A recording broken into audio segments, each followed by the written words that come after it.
Saudari dan saudara yang terkasih di dalam Tuhan Yesus, marilah kita berdoa, doa yang diajarkan oleh Tuhan Yesus sendiri. Dalam nama Bapa dan Putra dan Roh Kudus. Amin. Bapa kami yang ada di surga, dimuliakanlah namamu, datanglah kerajaanmu, dan jadilah kehendak-Mu di atas bumi seperti di dalam surga.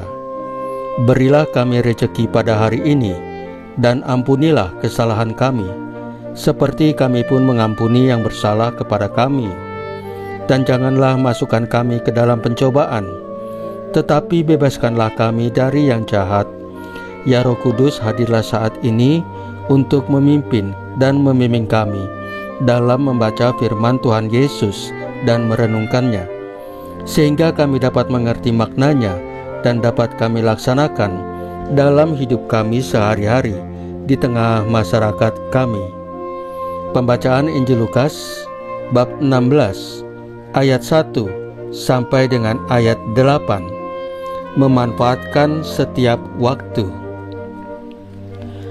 Pada suatu ketika, Yesus berkata kepada murid-muridnya, "Ada orang kaya yang mempunyai seorang bendahara.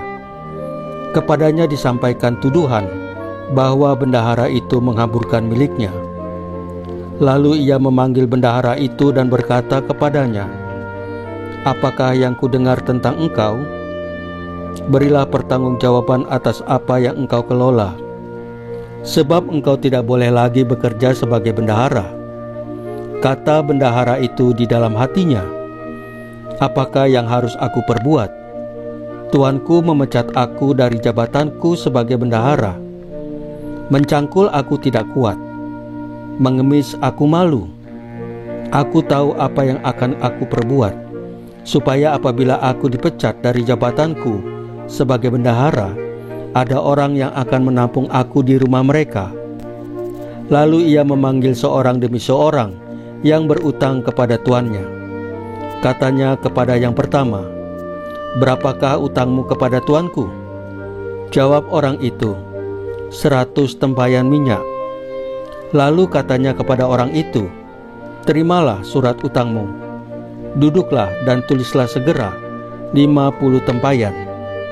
Kemudian ia berkata kepada yang kedua, 'Berapa utangmu?' Jawab orang itu, 100 pikul gandum. Katanya kepada orang itu, 'Terimalah surat utangmu dan tulislah 80 pikul.' Lalu tuan itu memuji bendahara yang tidak jujur itu, karena ia telah bertindak dengan cerdik. Sebab anak-anak dunia ini lebih cerdik terhadap sesamanya daripada anak-anak terang. Demikianlah sabda Tuhan. Terpujilah Kristus. Saudari dan saudara yang terkasih di dalam Tuhan Yesus, dalam perumpamaan tentang bendahara yang tidak jujur, Tuhan Yesus mengajarkan kita pelajaran yang penting, yaitu tentang bijaksana dalam memanfaatkan waktu dan kesempatan yang diberikan. Bendahara ini dipuji bukan karena kelakuannya yang tidak jujur, tetapi karena ia cepat mengambil langkah strategis untuk memastikan masa depannya. Di tengah ancaman kehilangan pekerjaannya, ia memanfaatkan waktu yang tersisa untuk melakukan sesuatu yang dapat menjamin masa depannya.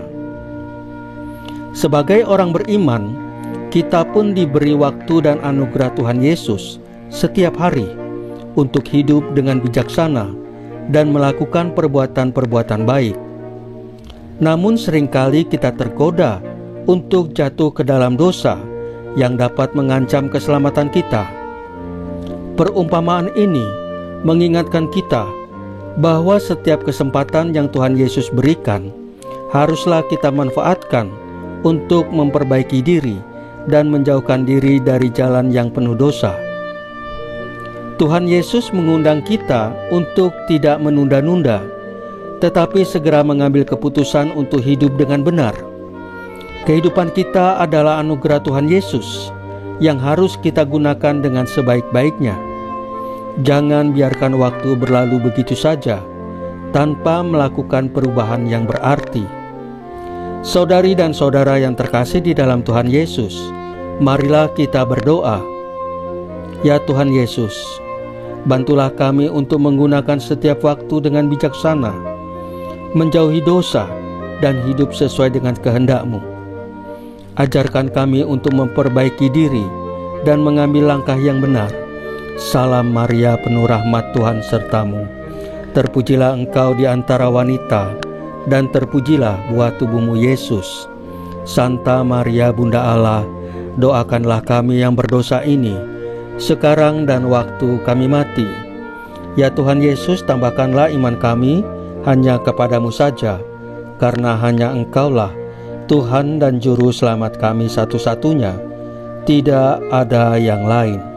Dalam nama Bapa dan Putra dan Roh Kudus. Amin. Saudari dan saudara yang terkasih di dalam Tuhan Yesus, bacaan firman dan renungan hari ini sudah selesai. Tuhan Yesus memberkati kita semua.